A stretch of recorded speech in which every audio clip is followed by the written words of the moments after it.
Praise the Lord.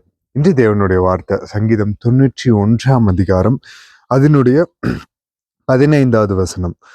அவன் என்னை நோக்கி கூப்பிடுவான், நான் அவனுக்கு மறு உத்தரவு அருளிச் செய்வேன். ஆபத்திலே நானே அவனோடு இருந்து அவனை தப்புவித்து அவனை கனப்படுத்துவேன். ஆமென். சங்கீதம் 91 எல்லாருக்கும் பழக்கப்பட்ட ஒரு சங்கீதம். இந்த சங்கீதம் ஆண்டவர் நமக்கு ப்ராமிஸ் பண்ற ஒரு வாக்கு. அவன் என்னை நோக்கி கூப்பிடுவான். நாம அவரிடத்துல நாம எல்லா துக்கத்திலையும் எல்லா ஆபத்து காலத்திலையும் அவரை நோக்கி கூப்பிடும் போது அவன் என்னை நோக்கி கூப்பிடுவான். ஆண்டவர் சொல்றாரு, அவன் என்னை நோக்கி கூப்பிடுவான், நான் அவனுக்கு மறு உத்தரவு அருளி செய்வேன், அவனுக்கு நான் பதில் செய்வேன் அப்படின்னு ஆண்டவர் சொல்றாரு. நம்ம எல்லாரும் அவரை நோக்கி கூப்பிடும் போது நமக்கு அவர் பதில் செய்ய அவர் உண்மையுள்ள தேவனாய் இருக்கிறார். ஆபத்திலே நானே அவனோடு இருந்து அவனை தப்புவித்து அவனை கனப்படுத்துவேன். ஆபத்து காலத்துல, இக்கட்டு காலத்துல, யாருமே உதவி இல்லாத நேரத்துல ஏசப்பா ஆண்டவராகி கர்த்தராகி இயேசு கிறிஸ்து அவரே நம்மளோடு கூட இருந்து அவனை நம்மளை தப்புவித்து நம்மளை கனப்படுத்துவேன்னு சொல்லியிருக்காரு. நமக்கு வர கனம் எல்லாம் அவருக்குரியதுங்க. நமக்கு வர நாம் இந்த இந்த மண், இந்த சரீரமாகிய மண், அதை அவர் படைத்தது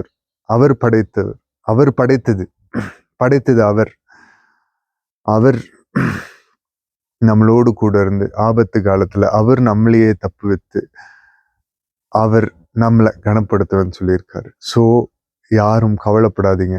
ஆபத்து நாள்ல, இக்கட்டு நேரத்துல யாரும் உதவி செய்யலைன்னு கவலைப்படாதீங்க. உங்களுக்கு மறு உத்தரவு செய்ய ஒரு தேவன் உண்டு. உங்களுக்கு பதில் உங்களோடு கூடவே இருந்து உங்களை எல்லா விதத்திலும் தப்புவிக்க ஒரு நல்ல தேவன் உண்டு. எல்லா இக்கட்டு நேரத்திலும் எல்லா ஆபத்து நேரத்திலும் தப்புவிக்க ஒரு தேவன் உண்டு. அவரை மாத்திரம் பற்றி பிடித்து கொண்டு முன்னோக்கி செல்ல வழி தேடுங்க. பரிசுத்த ஆவியானவர்கிட்ட அந்த கிருபையை கேளுங்க. உண்மையே சார்ந்திருக்கிற கிருபையை கேளுங்க. அவரிடத்துல ஆபத்துல எந்த மனுஷனையும் நோக்கிறதுக்கு முன்னாடி அவரை நோக்கணும் அப்படின்ற அந்த அந்த மனப்பக்குவத்தை ஏசப்பாட்டு கேளுங்க. அவரையே சார்ந்து இருக்கிற, ஃபுல்லா அவரையே டிபெண்ட் பண்ணி இருக்கிற நிலைமைய அவரிடத்துல கேளுங்க. அவரு நிச்சயமா இதை செய்வார். அவரை நீங்க சார்ந்து இருக்கும் போது அவர் உங்க கூடவே இருப்பாருங்க. அதுதான் இந்த வார்த்தை அவர் நமக்கு ப்ராமிஸ் பண்ற வார்த்தை. தாவீதுக்கு ப்ராமிஸ் பண்ண வார்த்தை நமக்கும் இதுதான் ப்ராமிஸ் பண்றாரு. தாவீதின் தேவன் நம் தேவன், இந்த உலகத்தை படைத்த தேவன் நம் தேவன்.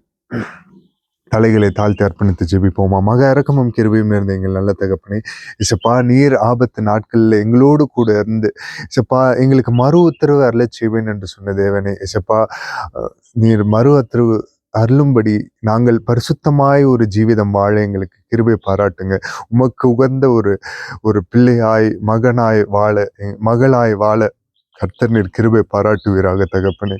இசப்பா உமக்கு சித்தமானதை அறிந்து செயல்பட எங்களுக்கு அந்த ஞானத்தை கட்டளையிடும்படியாக ஜெபிக்கிறோம்.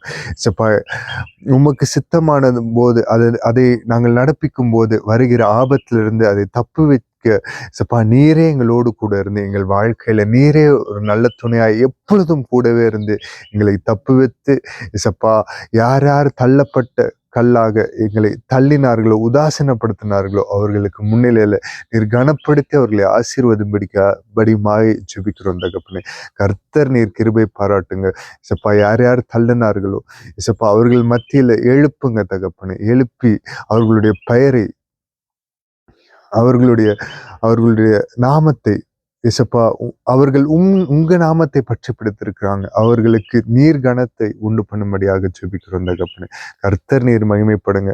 எல்லா துதியும் எல்லா கனமும் ஒருவருக்கு மாத்திரம் செலுத்தி தாழ்த்தி அர்ப்பணித்து ஜெபிக்கிறோம். நீர் சீக்கிரம் மறுப்புகிறீர். உம்முடைய வருகைக்காக நாங்களும் இன்னும் அநேகர் ஆயத்தமாக கிருபிச்சுங்க.